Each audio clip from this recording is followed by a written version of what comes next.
नमस्कार, मैं हूं ऐश्वर्या कपूर और आप देख रहे हैं मेरे साथ पूछता है भारत।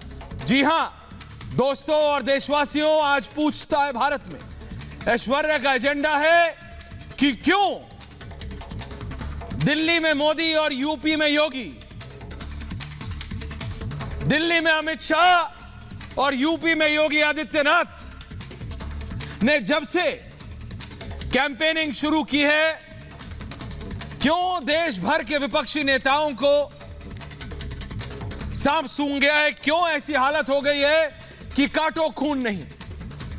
हमको लगा सलमान खुर्शीद ने अपनी किताब में जो लिखा, हिंदुत्व की तुलना बोको हराम आइसिस से की, किसी ने कहा दोबारा कैमरे का लेंस उनकी तरफ आ जाए इसलिए किया, किसी ने कहा उनकी कांग्रेस के अंदर पकड़ खत्म हो रही थी, वो कांग्रेस में उत्तर प्रदेश को लेके अपनी ताकत दिखाना चाहते थे इसलिए किया, किसी ने कहा नहीं ये कांग्रेस की सोच है। तो एक पक्ष आया, अब देखो गुलाम नबी आजाद ने मना किया है, कहा नहीं, लेकिन फिर राहुल गांधी आ गए, फर्क समझाने लगे हिंदू और हिंदुत्व का। यह खत्म नहीं हुआ था, राशिद अल्वी आ गए, बोले जय श्री राम बोलने वाला राक्षस है। वो नहीं थमा था तो अब मणिशंकर अय्यर आ गए।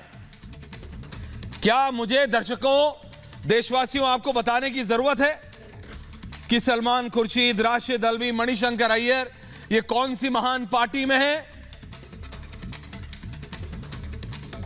मैं ये भी मान लेता कि ये सब वो लोग हैं, ये सब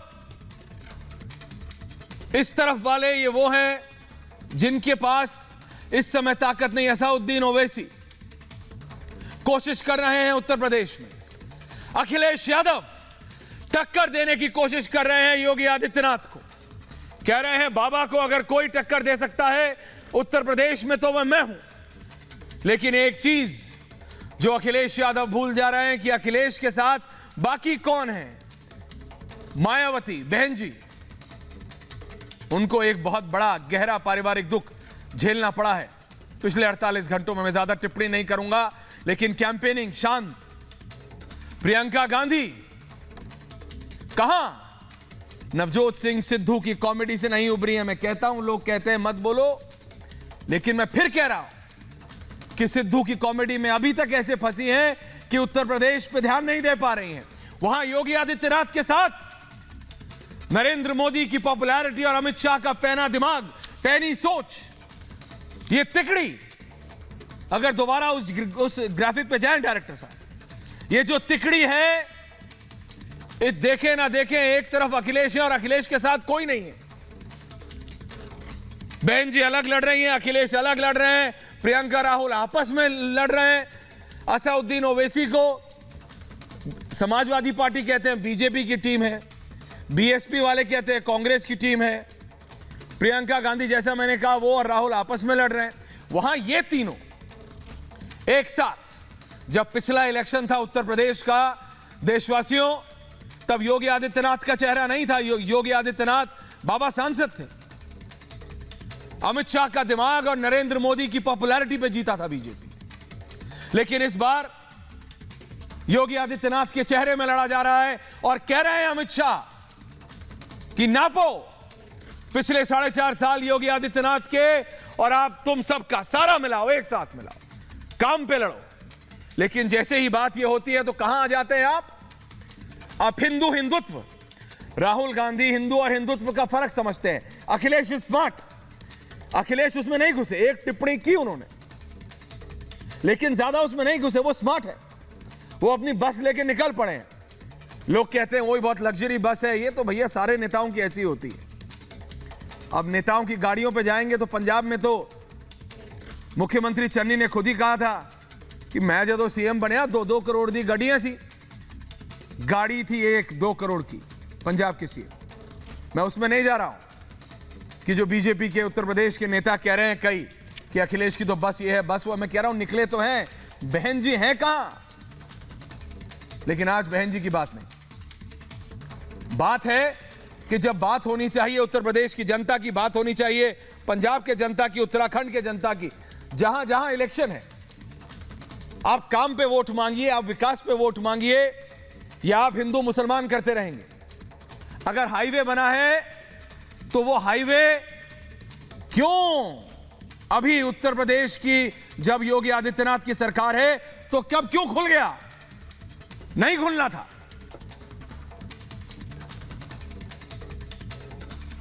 ये जो अब आ रहा है नीचे जिन्ना हिंदुत्व ISIS, ये सब समझाऊंगा आपको अगले 2 मिनट में। लेकिन दर्शकों, जब आज सांसद अपराजिता सारंगी बीजेपी की जुड़ेंगी तो पूछूंगा कि आखिरकार उत्तर प्रदेश, पंजाब, उत्तराखंड 24 से पहले जहां जहां इलेक्शन होना है वहां सब काम पे क्यों नहीं? राहुल गांधी हिंदू और हिंदुत्व का फर्क निकालने चल पड़े हैं। आप जाइए उत्तर प्रदेश में, चैलेंज कीजिए बाबा को, योगी आदित्यनाथ को चैलेंज कीजिए, बोलिए कि कहा था ये काम नहीं हुआ, जाइए तो सही ग्राउंड पे। पॉपुलैरिटी छोड़िए, नरेंद्र मोदी की पॉपुलैरिटी में नहीं है कोई टक्कर, और ये असलियत है कि देयर इज प्रधानमंत्री नरेंद्र मोदी जितना पॉपुलर नेता उत्तर प्रदेश में छोड़िए दूसरे पूरे देश में आज की तारीख में नहीं है। लेकिन मैं कह रहा हूं, आप विपक्ष हैं, आपको तो अपना पैनावार जारी रखना है, लेकिन कैसे? हिंदू मुसलमान करके, हिंदू और हिंदुत्व में फर्क करके। जय श्री राम को प्रियंका गांधी जी, आपकी पार्टी के नेता, कहते हैं जय श्री राम बोलने वाला राक्षस है या राक्षस होता है। बाद में उनको क्या कहते हैं, क्लैरिफिकेशन देना पड़ा कि नहीं, मैं तो कह रहा था हर कोई और ये कोई और वो कोई। ये वर्ब एडवर्ब लगा के कुछ नहीं होता है, ये संज्ञा विशेषण लगा के साहब असलियत है। योगी आदित्यनाथ आते हैं मेरठ से मुजफ्फरनगर, सारे दंगे याद दिला देते हैं। ये कहते हैं कि कितने गांव में सिलेंडर पहुंचा, उस गांव में हिंदू रहता था, मुसलमान, सिख की ईसाई नहीं। अखिलेश यादव कि वो बड़ी बस जिन सड़कों पे चल रही है, जिन गांवों तक जा रही है, क्या 4.5-5 साल पहले वहां तक जा पाती थी? और अगर हां तो कहां बाबा ने वादा किया था कि इन गांवों तक भी सड़क बनेगी। मैं हर बार बोलता हूं लेकिन कोई नेता इस पे बात नहीं करता। कहते हैं कि आप असदुद्दीन ओवैसी और अखिलेश यादव के यही भाषण उठाते हैं। मैं कहता हूं मैं यही भाषण नहीं उठाता हूं। अगर असदुद्दीन ओवैसी मुजफ्फरनगर में जाके ये कहते कि देखो वादा किया था तुमसे, वादा किया था कि हर घर सिलेंडर पहुंचेगा, हर घर सिलेंडर पहुंचेगा, पहुंचा कि नहीं बताओ, पूछा नहीं। वो बताओ कि हर कस्बे में, गांव नहीं, गांव से छोटा, हर कस्बे में, हर कस्बे में प्राइमरी हेल्थ चेकअप सेंटर्स, प्राथमिक स्वास्थ्य केंद्र बने कि नहीं, हां या ना, पूछा नहीं। बहन जी तो एक बड़ी रैली लखनऊ में करती हैं, लखनऊ में, और उसके बाद शांत। सतीश चंद्र मिश्र चला रहे हैं पार्टी, वो अपने हिसाब से चलाएं। लेकिन मेरा सिर्फ इतना कहना है कि ये जो ट्रायड है, ये जो तिकड़ी है, पॉपुलैरिटी, दिमाग एंड डिलीवरी, प्राइम मिनिस्टर की पॉपुलैरिटी, गृह मंत्री अमित शाह का दिमाग, एंड देन इंप्लीमेंटेशन, उसका क्रियान्वयन योगी आदित्यनाथ। इसको तोड़ने के लिए विपक्ष क्या कर रहा है? हिंदू मुसलमान, हिंदू और हिंदुत्व में फर्क समझा रहे हैं दर्शकों, आपको और हमको। आज राहुल गांधी सूट के ऊपर, कोट के ऊपर जनेऊ पहनने वाले, just for the view of it, it's wrong.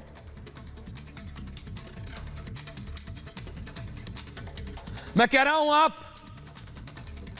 Purvanchal में एक्सप्रेसवे बनता है, पूर्वांचल में एक्सप्रेसवे बनता है, सबको खुशी होती है, उस पर लड़ाकू विमान लैंड होते हैं, इतना अच्छा लगता है कि देखो। पहले बात होती थी जब हम पढ़ते थे 2000 से पहले स्कूलों में कि देखो अमेरिका इंग्लैंड गए हो कि नहीं गए हो। एक दो क्लास में एक दो बच्चे होते थे जो कहते थे नहीं हम तो घूम के आए हैं, तो पता है वहां पे ऐसी गाड़ी है, वहां पे ऐसी सड़कें हैं, माफ कीजिएगा, कि गाड़ी चलती है, शीशा नीचे कर लो तो पूरा सिर पीछे चला जाए। 6 लेन 8 लेन हाईवे। और हिंदुस्तान में उत्तर प्रदेश में, जो उत्तर प्रदेश के रहने वाले हैं वो जानेंगे, 30% स्टेट हाईवे से नीचे की सड़कें खड़ंजे की सड़क थी। खड़ंजा समझते हैं? ईंट, ईंट पे ईंट लगी हुई सड़कें थी। ईंट पे ईंट लगी हुई सड़कें थी साहब। और आज जब एक्सप्रेसवे पे, पूर्वांचल एक्सप्रेसवे पे एरोप्लेन उतरता है तो एसपी बीएसपी कांग्रेस हो जाता है। किसने किया? मैं कह रहा हूं एक्सप्रेस, ये जो ताज का ये जो आगरा वाला एक्सप्रेसवे था, दिल्ली से जो आगरा को और लखनऊ को कनेक्ट करता है, आप मुझे बात बताइए, उस पर चलने वाला क्या सोचता है क्या कि इसको बहन जी ने सैंक्शन किया था, कि इसको जब नोएडा बना था तब सैंक्शन होने वाला था, तभी मास्टर प्लान में था, या फिर अखिलेश यादव ने आके बनाया, या इसका फीता योगी आदित्यनाथ ने काटा? नहीं सोचता। उसको सड़क चाहिए। ये आप लोगों के आपस में, आप लोगों को अच्छा नहीं लगता जब आप रात को टीवी खोल के देखते हैं रिपब्लिक, तो आपको दिखता है कि योगी आदित्यनाथ ले रहे हैं, कि अखिलेश यादव ले रहे हैं श्रेय, कि मायावती ले रही हैं श्रेय। जनता को क्या दिक्कत है? मैं इसलिए बोल रहा हूं और अगले 2 मिनट पे डिबेट पे जा रहा हूं। मेरा सिर्फ इतना कहना है कि अगर ये हमारे जाबाज सिपाही एयरफोर्स हमारे फाइटर पायलट से बड़े बड़े प्लेन से लेके रफाल तक उतार देते हैं हमारे एक्सप्रेसवे पे, तो ये किसके लिए है? ये क्या योगी आदित्यनाथ के लिए है? ये क्या अखिलेश यादव के लिए है? ये क्या बहन जी के लिए है? क्या ये असदुद्दीन ओवैसी के लिए है? नहीं। ये किसके लिए है? ये भारत की सुरक्षा के लिए है।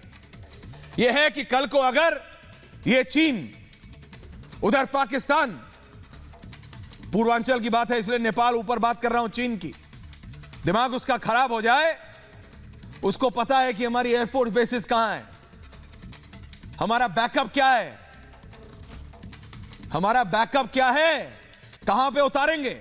एयरफोर्स ये ट्रेनिंग करती रहती है। इसमें योगी आदित्यनाथ, अखिलेश, बहन जी, असदुद्दीन ओवैसी नहीं आते हैं। ये भारत के लिए है। इसीलिए मैंने कहा कि जब आप लोग इन एक्सप्रेसवे पे चढ़ते हैं दर्शकों, तो क्या आप सोचते हैं क्या कि इसका फीता किसने काटा था? या ये सोचते हैं देखो यार सड़क बहुत अच्छी बन गई, अच्छा हुआ। ऐसा ही होना चाहिए, विकास होता रहना चाहिए। 6 लेन, 8 लेन, 2000 से पहले, मैं सही कह रहा हूं, कोई सोच सकता था ऐसी सड़कें होंगी?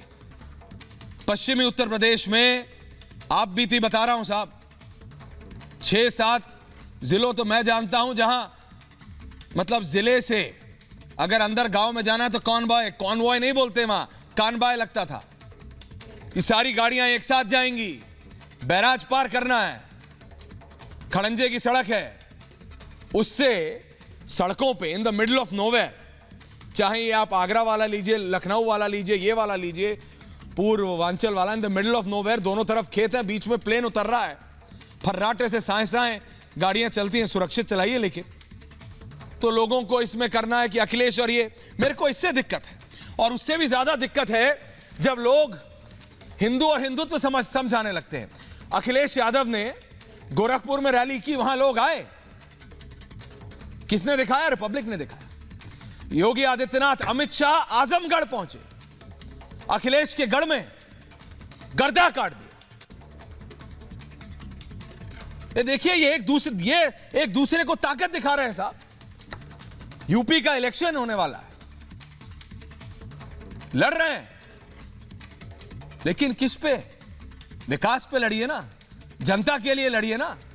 ये हिंदू मुसलमान हर चीज में ढूंढेंगे, जहां जाएंगे। ये सोचिए कुछ नेताओं की, दर्शकों, और अगले 30 सेकंड में माफी चाहता हूं कर रहा हूं, सिर्फ ये है मेरा कहने का मतलब कि अगर ये सोचने लगे हमारे नेता कि जिस शहर में वो घुसे, पहले ये देखें, अगर असदुद्दीन ओवैसी की थ्योरी से चले तो यहां कौन कौन से दंगे हुए थे, उन दंगों को अपनी स्पीच में लाओ।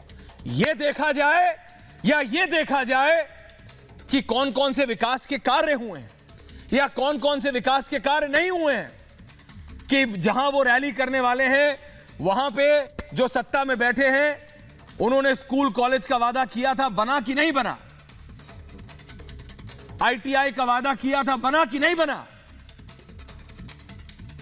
नौकरी का वादा किया था, फैक्ट्री खुली कि नहीं खुली? गरीबों को राशन कार्ड में दिक्कत तो नहीं हो रही है? ये सारी बात किए जाए, या हिंदू हिंदुत्व समझाने निकल पड़ो या हिंदू मुसलमान करने निकल पड़ो, पंजाब में हिंदू सिख करने निकल पड़ो। ये हो क्या रहा है और ये होने दे रहे हैं? ये जिम्मेदारी दर्शकों आपकी है, भारत देश के वासियों की है। हाईवे पे अगर प्लेन उतरता है एयरफोर्स का तो ना वो अखिलेश यादव का है, ना वो योगी आदित्यनाथ का है, वो देश की सेना का है, वायुसेना का है।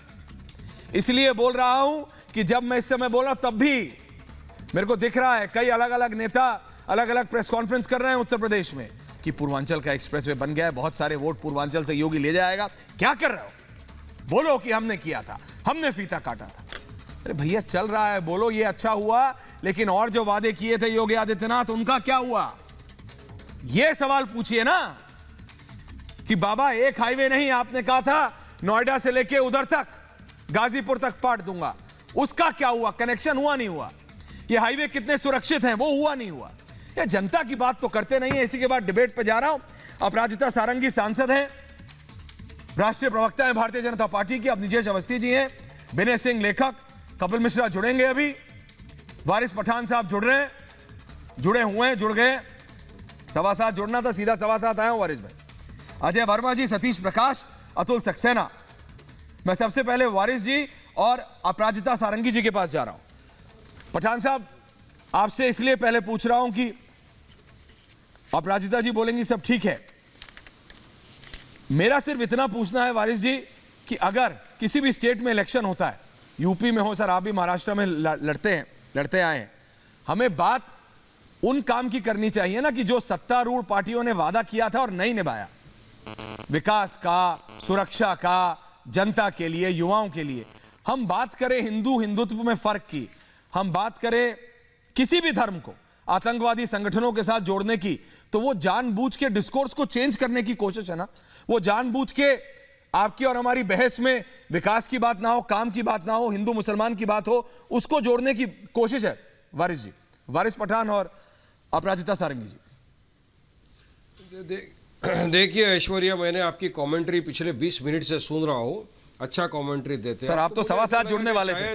2014 के पहला पूरा हिंदुस्तान एक जंगल था, पूरा हिंदुस्तान 2014 के पहले एक पूरा जंगल था, और किसने कहा? बीजेपी ने 2014 से आके विकास किया और रास्ते वगैरह सब बन गए।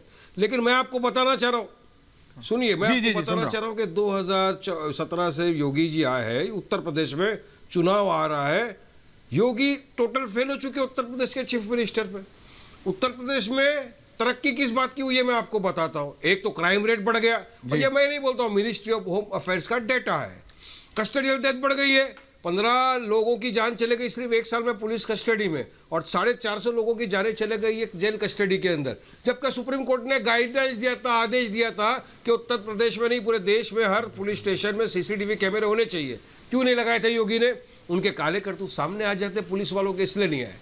योगी ने ठोक डालूंगा वाला पॉलिसी को और बढ़ावा दे दिया। योगी जी ने वही बहुत बड़ा काम किया, उन्होंने ठोक डालूंगी वाली पॉलिसी इतनी चली कि आज उनके पुलिसकर्मी किसी के नहीं सुनते, कायदा कानून का पालन नहीं करते, बच्चों को उठा के लाया जाता है, खोटे केस के अंदर उनको मार दिया जाता है, फिर दिखाते हैं कि आत्महत्या कर ली, खास तौर से अल्पसंख्यक के बच्चों के साथ। योगी जी ने तीसरी तरक्की की कोरोना काल में, आपने हमने सबने देखा ना ऐश्वर्या, कितने तरक्की की। हजारों लोगों की लाशें गंगा के घाट पे तैर रही थी, जिनको ऑक्सीजन नहीं मिला, जिनको हॉस्पिटल नहीं मिला, वो बेचारे बिना हॉस्पिटल, बिना ऑक्सीजन, बिना हॉस्पिटल के मर गए थे, उनकी लाशों को कुत्ते नोच के खा रहे थे। ये तरक्की का मॉडल है योगी का, आप जो दिखा रहे हो। और क्योंकि अब योगी से लोग सवाल कर रहे हैं बढ़ते हुए पेट्रोल के बारे में, बढ़ते हुए डीजल के बारे में, बढ़ते हुए गैस के बारे में, उनके पास सवाल का जवाब नहीं है। लाखों लोगों ने, युवाओं ने अपना रोजगार खो दिया, योगी के पास उनके सवाल का जवाब नहीं है। क्राइम रेट बढ़ गया, योगी के पास सवाल का जवाब नहीं है। तो अब उनको चंद्रगुप्ता याद आ रहे हैं, अलेक्जेंडर द ग्रेट याद आ रहे हैं, और समाजवादी कांग्रेस ये भी कम नहीं है। ये दो ही सिक्के के एक पहलू है, एक ही सिक्के के दोनों पहलू है। भाजपा एक तरफ है, समाजवादी कांग्रेस, और ये लोग है दूसरे पहलू। समाजवादी को क्या हुआ, 2012 का चुनाव के घोषणा पत्र में क्या लिखा था उन्होंने कि अगर हम सत्ता में आएंगे तो मुसलमानों को 18% रिजर्वेशन देंगे जॉब और एजुकेशन में, नहीं दिया। आज लोग सवाल कर रहे हैं इनको 19% मुसलमानों के वोट तो चाहिए, मगर मुसलमानों के लिए कुछ करना नहीं है। वोट तुम्हारा, सत्ता हमारी। लोग सवाल करने लगे तो इनको जिन्ना याद आ गए। अपीजमेंट पॉलिटिक्स इन्होंने शुरू कर दिया माइनॉरिटी का, जबकि मुझे यकीन है कि उत्तर प्रदेश का और देश के मुसलमानों को जिन्ना से कुछ लेना देना नहीं है। हम जिन्ना की टू नेशन थ्योरी को ठुकरा के हमारे महान देश भारत में बाय बर्थ और बाय चॉइस रह रहे हैं। इनकी पूरी थ्योरी फेल। देश का मुसलमान जिन्ना बिन्ना पे नहीं जाने वाला।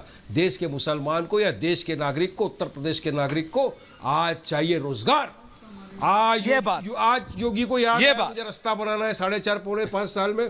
क्या किया 4.5 पौने 5 साल में? वारिस जी सिर्फ एक सवाल और फिर अपराजिता जी जवाब देंगे आपको। सिर्फ एक छोटा सा सवाल और फिर अपराजिता जी जवाब देंगी। मेरा सिर्फ एक सवाल, जब आप यहां डिबेट में शुरू में आप ये कह सकते हैं कि मुसलमानों को, भारत की जनता को, उत्तर प्रदेश की जनता को इन चीजों से फर्क नहीं है, उसको नौकरी चाहिए, उसको काम चाहिए, जो उससे वादा किए वो उसको वादा खिलाफी नहीं, वादा की पूर्ति चाहिए, तो जब रैली करने निकलते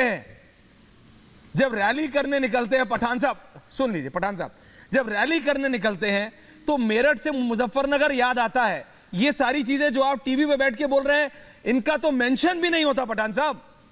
मेरी दिक्कत उससे है कि जब जनता के बीच जाते हैं तो ये सब भूल जाते हैं। शायद मैं आपको करेक्ट करना चाहता हूं। जी प्लीज बोलिए, प्लीज। नहीं करेक्ट करना चाहता हूं। शायद आपने हमारी रैली और हमारी स्पीच देखा ही नहीं है ऐश्वर्या साहब। लाइव चलता है सर। निकालिए, असद साहब ने जो इतनी सारी रैली की, स्पीचेस किए, उसमें जरा सा देख लीजिए ऐश्वर्या साहब, एक आधा एक घंटा निकाल लीजिए, बहुत सारा ज्ञान मिलेगा आपको पता भी चलेगा हम किन मुद्दों पे उत्तर प्रदेश में चुनाव लड़ने के लिए पहुंचे हैं। हमारी हिस्सेदारी की लड़ाई है, जो इतने वर्षों से 19% मुसलमानों ने वोट देके इनको सत्ता में बिठाया, मगर आज मुसलमानों का तो हम हमारे अधिकार की, हमारे हक की लड़ाई लड़ने निकले।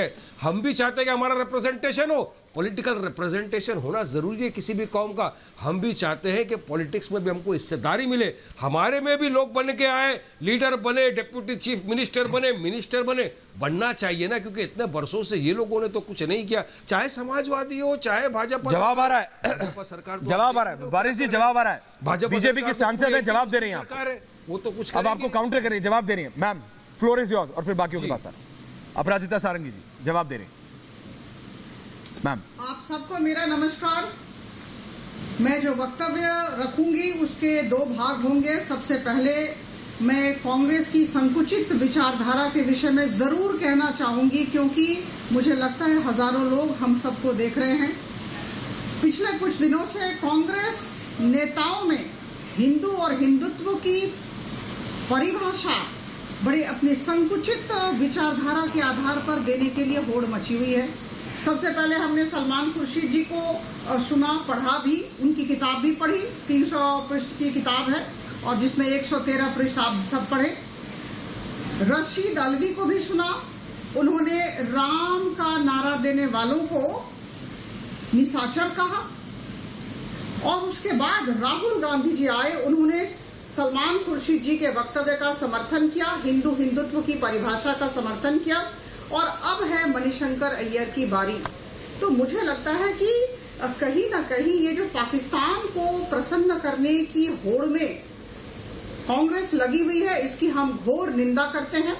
और मैं उत्तर प्रदेश की बात जरूर करूंगी, विकास की राजनीति की बात जरूर करूंगी, आदरणीय योगी जी की उपलब्धियों की बात जरूर करूंगी, लेकिन उसके पहले मैं जरूर कहना चाहूंगी कि हमारे प्रधानमंत्री श्री नरेंद्र मोदी जी 130 करोड़ लोगों की बात करते हैं, उसमें हिंदू भी हैं, मुसलमान भी हैं, अन्य जाति धर्म के लोग हैं। उनके हर एक भाषण को आप सुने, वो कभी नहीं करते 80% हिंदू, वो कहते हैं 130 करोड़ जनता। और दूसरी बात, हम सबका मेरुदंड है एक ही मंत्र, वो है सबका साथ, सबका विकास और सबका विश्वास। हम 100% भारतीयों की बात करते हैं, ये रही पहली बात। और जहां तक योगी जी की उपलब्धियों का सवाल है, तो मैं कह दूं कि फहरिस्त बहुत लंबी है, लेकिन अगर मुझे आप पूछे एक देश के नागरिक होने के नाते पहली उपलब्धि अगर मैं कहूं तो मैं कहूंगी इन्होंने जिस तरह का दमन कार्य माफिया लोगों पर किया, मुझे लगता है वो प्रशंसनीय है। माफिया कभी चलाते थे सरकार और आज जब्त है उनका कारोबार, अगर मैं कहूं तो अत्युक्ति नहीं होगी। जब 2017 में आदरणीय योगी जी आए तो उन्होंने 25 माफिया की तालिका बनाई और उसके बाद आप विश्वास नहीं करेंगे, अल्प दिनों में 11.5 अरब रुपए अपराजिता जी, वो तो कहते हैं जब्त कर लिए गए। इसके अंदर भी हिंदू मुसलमान है। राज था। अपराजिता जी, उसका तो काउंटर ये आता है कि उसके अंदर भी हिंदुओं को छोड़। मैं ये कह रहा हूं अपराजिता जी, मेरा आपसे भी ये सवाल है कि अगर नहीं, मेरा ये सिर्फ कहना है कि अगर विपक्ष को सवाल पूछे, आपसे सारे पूछे, जो पठान साहब यहां पे बोल रहे हैं ना कि वो चीज रैली में हो। आप कह रहे थे पठान साहब कि जरा असदुद्दीन ओवैसी साहब को सुन लिया कीजिए। मैं बता रहा हूं बैरिस्टर साहब कि कल की भी रैली लाइव थी रिपब्लिक पे। मेरा वो कहने का मतलब नहीं, मैं समझना चाहता हूं आप डिबेट पे तो फर्स्ट क्लास क्लियर कट है मामला, लेकिन मुजफ्फरनगर पहुंचते ही तो मेरठ याद आ जाता है सर। मुजफ्फरनगर पहुंचते अगर ये पूछते कि यहां पे इतने स्कूल वादा किए योगी आदित्यनाथ ने, इतनी सड़कें बननी थी, बनी कि नहीं, और नहीं बनी तो सवाल पूछे, ये सब नहीं होता सर। ITI बनने थे हर एक जिले में, बने कि नहीं?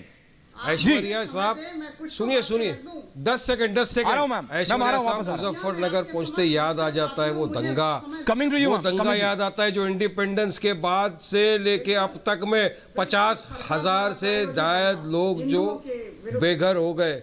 77 लोगों के ऊपर जो केस था, योगी सरकार ने केस हटा दिया, जिनको सजा मिलनी थी, वो भी याद आता है हमको। वहां पर हमको ये भी याद आता है कि किस तरह से आज वहां पे बेरोजगारी इतने चरम ऊपर चढ़ गई है, लोगों के पास रोजगार नहीं है। वहां पर हमको याद आता है कि कोई गांव नहीं बचा जहां किसी लोगों की जान नहीं गई हो कोरोना काल के सेकंड वेव में, योगी की गलती से। हमको सब याद आता है और हम हर चीज लोगों को बताते हैं, हम लोगों को भड़काते नहीं है ऐश्वर्या जी, हम लोगों को जगाते हैं कि अपने हक की लड़ाई है, अपने हक की लड़ाई लड़ो और आओ हमारा साथ दो, हम आपकी लड़ाई लड़ेंगे। हम इतने बरसों से आपको देख रहे हैं कि किस तरह से सो कॉल्ड सेक्युलर पार्टी ने आप लोगों के वोट लिए, सत्ता में बैठे आपके लिए कुछ नहीं किया। हम चाहते हैं कि हम आप में से लीडर तैयार करें, हम आपको हिस्सा दिलाए उत्तर प्रदेश की पॉलिटिक्स के अंदर, हम आपको MLA बनाए और आप जाइए आवाम की आवाज बनकर जाइए असेंबली के अंदर और लोगों के लिए लड़िए, लोगों के काम कराइए।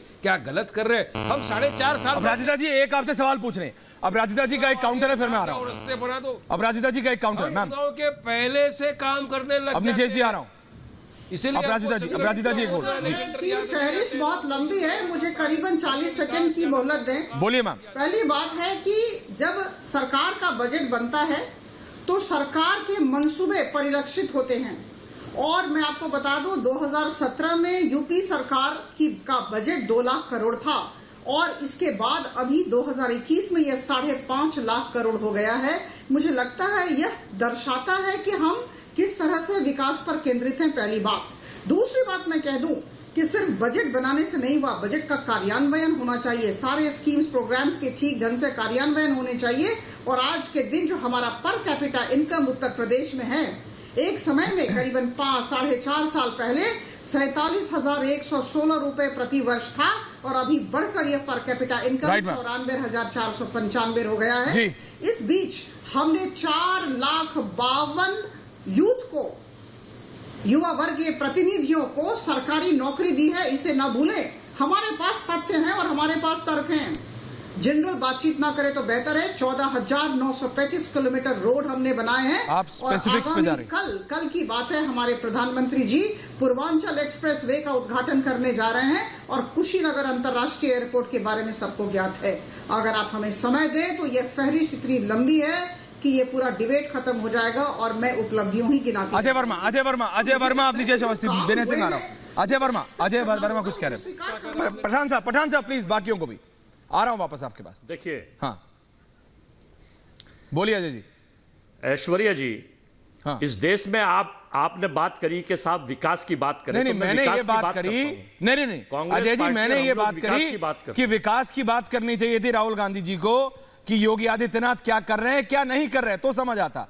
वो हिंदू और हिंदुत्व में फर्क समझाने निकल पड़े, वो सलमान खुर्शीद को डिफेंड करने निकल पड़े हैं, वो राशिद अल्वी के साथ कंधे से कंधा मिलाने के लिए निकल पड़े हैं। मेरे को दिक्कत उससे है। और आज उसमें मणिशंकर अय्यर एक और जुड़ गए।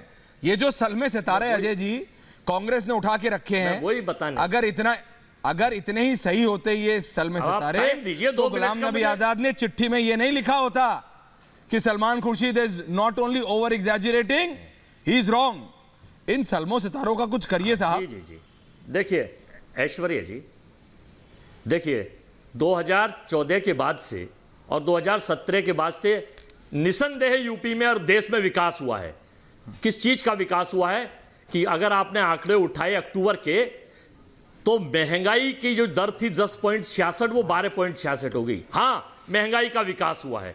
अगर आप आंकड़े उठाएंगे तो रोजगार जो लोगों को छिन गया और बेरोजगारी का विकास हुआ है। अगर आप आंकड़े उठाएंगे कि देश में क्या हुआ है, तो हिंदू मुस्लिम और सांप्रदायिकवाद का विकास हुआ है। अगर आप आंकड़े उठाएंगे तो 4-5 घरानों का देश में विकास हुआ है और सबका विनाश हुआ है। अगर आप आंकड़े उठाएंगे तो छोटा व्यापारी का विनाश हुआ है और केवल उन घरानों का विकास हुआ है। आप कैसे विकास की बात करते हैं? अगर हम रोड की पूछें, उत्तर प्रदेश में पूछें, तो ये क्यों नहीं कहते राहुल गांधी? उत्तर प्रदेश में महिला अवनीश अवस्थी, मेरे को दिक्कत ही इससे है।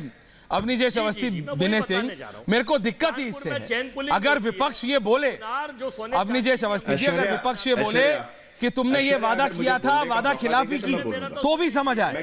वो तो हिंदू और हिंदुत्व में फर्क निकालने चल पड़ा है। उनका मार्च दूसरी लाइन पे हो चुका है। अवनीश अवस्थी, मैं ऐश्वर्या, हाँ ऐश्वर्या, मैं किसी के बीच में बोलता नहीं हूं और अच्छी डिबेट चल रही, कोई किसी के बीच में नहीं बोल रहा। मैं भी अपेक्षा ये रखता हूं।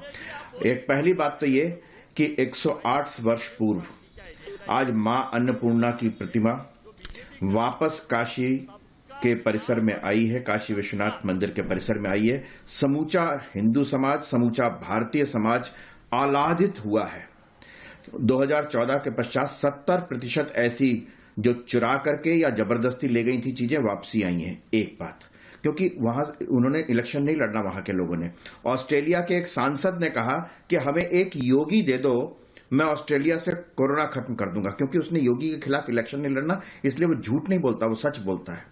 महत्वपूर्ण बात यह है कि मैं आपसे ऐश्वर्या कहता हूं ना कि आज वारिस पठान ने कहा कि 12 कस्टडी में मौत हुई। पठान साहब, आपके ही चैनल में 4 दिन पहले एक व्यक्ति ने कहा 12,000 मौतें हुई हैं, लेकिन कोई काउंटर करने वाला नहीं है। ना एंकर काउंटर करता है, ना उस पर कोई एक्शन होता है, ना supreme court suo motu action लेता है कोई।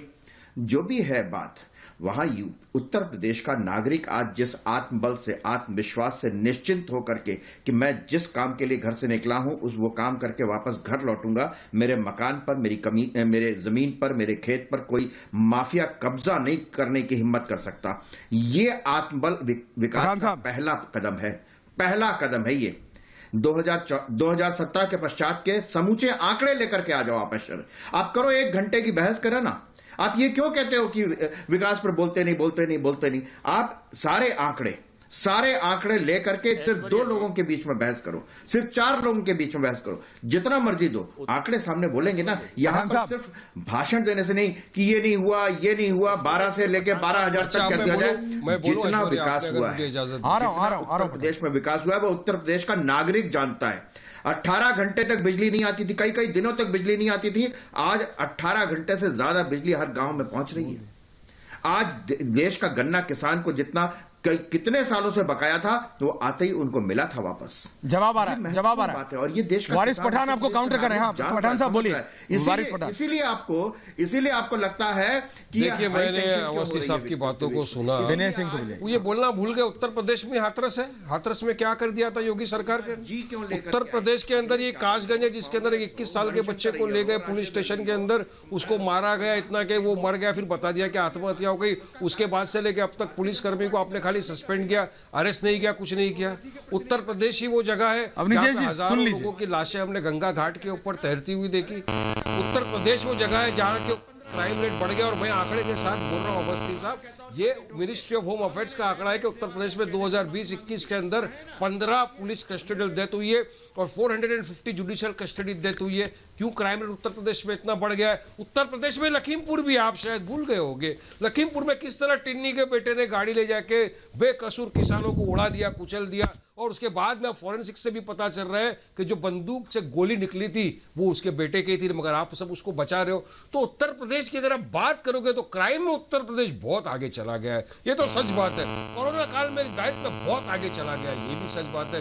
विकास के नाम पे कुछ नहीं, उत्तर प्रदेश नामकरण में पूरे देश में अगर सबसे ज्यादा आगे तरक्की किसी राज्य ने किया तो उत्तर प्रदेश ने किया। बड़ी अच्छी बात है। कपिल मिश्रा भी हमारे साथ जुड़ गए, भारतीय जनता पार्टी के नेता हैं। कपिल क्या जी, जरूरत पड़ी? ये बात ये हो रही है, पठान साहब कह रहे हैं भाई कुछ काम वाम है नहीं, कुछ काम वाम उत्तर प्रदेश में हो नहीं रहा है। मैं ये कह रहा हूं, हिंदू और हिंदुत्व का फर्क निकालने चले हैं राहुल गांधी, हिंदू और हिंदुत्व का फर्क समझाने चले हैं। तो जनता को जो इश्यूज हैं, जनता के जो रियल कारण है जिन पे वोट डालना चाहिए या जिस पे राजनीति होनी चाहिए, लेकिन मुझे जाना है मेरा उनकी तो कोई बात नहीं कर रहा। कपिल मिश्रा,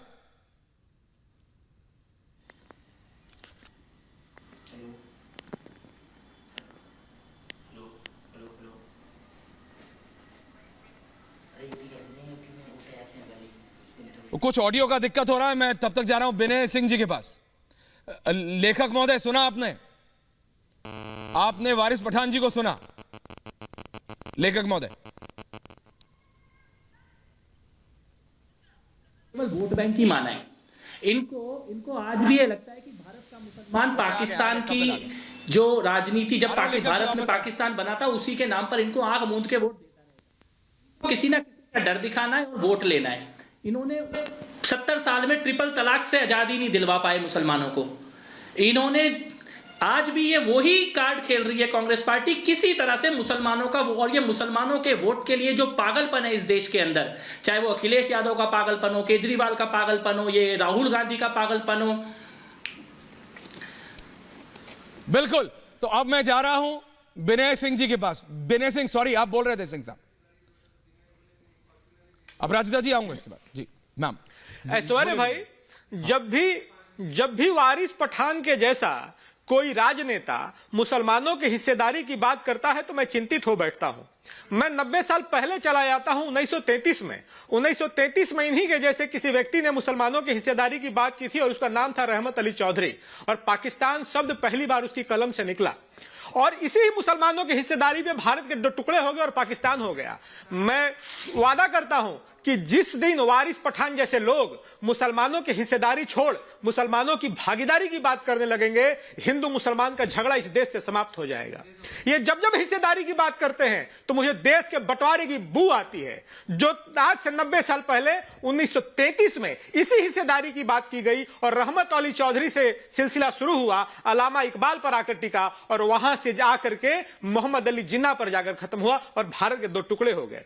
ऐश्वर्य भाई, लोग बात करते हैं अपराध की, ये वही लोग हैं जो हर घर से अफजल निकलेगा का समर्थन करते थे। विकास किसको कहते हैं? हर घर से अफजल निकलेगा का काउंटर जो था कि हर घर बिजली पहुंचेगी, हर घर शिक्षा पहुंचेगी, हर घर सिलेंडर पहुंचेगा, ये विकास है। तो हर घर से अफजल निकलेगा उसका काउंटर हमने विकास के रूप में दिया और बिना भेदभाव के दिया। हर घर सिलेंडर और शिक्षा पहुंचेगी तो उसमें मुसलमानों और हिंदुओं के बीच कोई भेदभाव नहीं हुआ। और मैं फिर कहता हूं, जिस दिन मुसलमानों की हिस्सेदारी की बहस समाप्त हो जाएगी और मुसलमानों की भागीदारी की बातचीत शुरू होगी, उस दिन यह देश मुसलमानों का उतना ही होगा जितना हिंदुओं का है, और हिंदुओं का देश है कि मुसलमानों का, यह बहस पे उसी दिन विराम लग जाएगा। मैं फिर चेताता हूं कि इस बहस को विराम लगाइए भाई। ये हिस्सेदारी की बात कब तक करेंगे? जिम्मेवारी की बात कीजिए, मुसलमानों की जिम्मेवारी की बातचीत कीजिए, मुसलमानों की भागीदारी की बातचीत कीजिए, मुसलमानों की समझदारी की बातचीत कीजिए। ये कब तक भागीदारी का तमाशा पीटते रहेंगे? अरे भागीदारी जवाब दे रहे हैं अतुल जी। सतीश प्रकाश आ रहा, वारिस पठान और उधर कपिल मिश्रा। मैं इनको जानता नहीं ऐश्वर्या ये कौन है, मगर इनका मैंने विनय सिंह है, लेखक सुना स्टेटमेंट 2 मिनट का। 2 मिनट के स्टेटमेंट में 1.5 मिनट इन्होंने सिर्फ मुसलमान किया है। इन्होंने बोला क्या है बताइए आपके डिबेट में मुझे, सिवा मुसलमान के नाम के इनकी जुबान पे कोई नाम नहीं आता। अच्छा बात है, मुसलमान नाम बहुत अच्छा है, रखिए। लेकिन आप जरा बताइए ना कि मुसलमानों ने अपनी जान दी थी आज़ादी के वक्त, जो अपना देश आज़ाद हुआ, और आज हम हमारे भारत में रहते हैं बाय बर्थ और बाय चॉइस। हमको फकर है हिंदुस्तानी मुसलमान बुलाने के ऊपर अपने आप पे। और वो चले गए जो जिन्ना के टाइम पे जाना था ना, वो चले गए साहब। हम तो वो लोग हैं जो जिन्ना की 2 नेशन थियरी को ठुकरा कर हमारे देश में बाय बर्थ और बाय चॉइस रह रहे हैं। और आज फकर के साथ हम आपके चैनल पे अपने टीवी में बैठकर भाइयों के साथ हम डिबेट कर रहे हैं। और ऐश्वर्या जी समझ लीजिए, मुझे मेरे हिंदू भाई बहनों से कोई ना गिला है ना शिकवा है। मैं मेरे हिंदू भाई बहनों के अगेंस्ट नहीं हूं। मैं आरएसएस, विश्व हिंदू परिषद, बजरंग दल की वो मानसिकता के अगेंस्ट में हूं जो मेरे महान देश भारत के टुकड़े करना चाहता है, जो संविधान को नहीं मानता, जो सावरकर और गोवलकर की आइडियोलॉजी को मानता है। मेरी लड़ाई उनसे थी है, रहेगी। और डेमोक्रेटिक कंट्री के अंदर मैं रहता हूं, मुझे अधिकार है एग्री टू डिसएग्री। मैं नहीं एग्री होता हूं उन लोग से, और लड़ाई लड़ते रहे, क्योंकि ये लड़ाई संविधान को बचाने की लड़ाई है ऐश्वर्या राय, और हम लड़ते रहेंगे इस लड़ाई। ठीक है कपिल मिश्रा, ये हिंदू और हिंदुत्व का फर्क समझाते हैं। ये बोल रहे हैं कि मेरे को किसी से दिक्कत नहीं, लेकिन आपने सुना वारिस पठान। मेरी सिर्फ एक सवाल है कि क्यों। देखिए ऐश्वर्या भाई, जी बोलिए बोलिए बोलिए कपिल जी। मैं 2-3 चीजें पहले कहना चाहता हूँ। पहली बात तो ये सबसे बड़ा झूठ है कि जिन्हें जाना था वो चले गए, जिन्हें भारत से प्यार था वो रुक गए। 95% लोगों ने वोट दिया था विभाजन के लिए, और ज्यादातर लोग जो रुके, कुछ की तो मैं नहीं कहता, ज्यादातर लोग इसलिए रुक गए कि जो बचा हुआ भारत है वहां पर भी ये दारुल इस्लाम बनाने की कोशिश की जाएगी। और जहां से ये ओवैसी आता है, ओवैसी की ये जो भाषा है कि हम 2 नेशन थ्योरी को ठुकराते हैं, ये हैदराबाद का निजाम, इसको सरदार पटेल जी की सेना ने सेना के जूतों के नीचे सर झुकवा के भारत में शामिल करवाया था, अपनी मर्जी से शामिल नहीं हुआ था। तो ये सबसे बड़ा झूठ है कि अपनी मर्जी से शामिल हुए थे। ये इस प्रकार का झूठ जो ओवैसी के लोगों के द्वारा बोला जाता है, सरदार पटेल जी ने भारत की सेना को भेजकर और जूतों पे सर झुकवाया था निजाम का, तब भारत में शामिल हुए थे, कोई अपनी मर्जी से शामिल नहीं हुए थे। तो इस बात को ऑन रिकॉर्ड यहां पे आना जरूरी है। दूसरी चीज मैं ये कहना चाहता हूं, ये जो आज अकबर को, बाबर को, औरंगजेब को, तैमूर को, गौरी को बाप बताने का काम किया जा रहा है। कौन थे ये अकबर, बाबर, तैमूर, औरंगजेब? सगी बेटियों से बलात्कार करने वाले का नाम होता है मुगल। जहां बेटा अपने बाप की हत्या करके कुर्सी पर बैठता है उसका नाम होता है मुगल। और इस देश में मुगलों का कोई काल या मुगलों का कोई दौर नहीं था। महरौली से लेके आगरा तक 200 किलोमीटर में इनकी दुकान चलती थी। उसके बाद ये बस हमला करते थे और भाग के आके छुप के बैठ जाते थे। भारत में एक दिन के लिए भी मुगलों का राज नहीं रहा है, भारत एक दिन के लिए भी मुगलों का गुलाम नहीं रहा है। ये सारे तथ्य आज खुलकर इनके ऊपर चर्चा होनी जरूरी है। और मैं ये कहना चाहता हूं, औरंगजेब को, बाबर को, तैमूर को, गौरी को, अकबर को जो लोग अपना बाप मानते हैं, उनका इंतजाम 1947 में हो चुका है। 1947 में उनका अब यहाँ पे इनको बाप कहना, अकबर महान था, बाबर महान था, ये कहानियां भारत में नहीं चलेंगी। मैं कह रहा हूं उत्तर प्रदेश की जनता का क्या मतलब है कपिल मिश्रा? अपराजिता जी आ रहा हूं।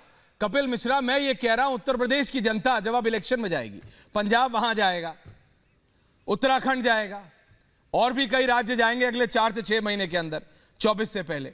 मैं कह रहा हूं यहां पे लोगों को क्या फर्क पड़ता है कि ये जो हाईवे बना है ये किसकी सरकार में बना है, या इस हाईवे में योगी आदित्यनाथ और इसमें भी हिंदुइज्म इसमें लाने का। मैं बात करता हूं, अगर योगी आदित्यनाथ ने कुछ वादा किया है पूरा नहीं किया तो उस पर सवाल उठाओ। हिंदुत्व में डिवीजन करके और हिंदुत्व का आईसिस और बोको हरम जैसी संस्थाओं से तुलना करना, जय श्री राम बोलने वाले को राक्षस बोलना, यह मैं किसी भी हाल में ठीक नहीं मानता। मैं ये कह रहा हूं। बिल्कुल सही बात है। और इसकी जरूरत क्या पड़ गई? ये जिन्ना को निकालने की, औरंगजेब को, अकबर को निकालने की जरूरत क्या पड़ गई? और हिंदुत्व और हिंदू, इनको गाली देने वालों को मैं ये कहना चाहता हूं कि हिंदुत्व क्या है ये इस बात से समझो, शिशुपाल की कहानी से समझो।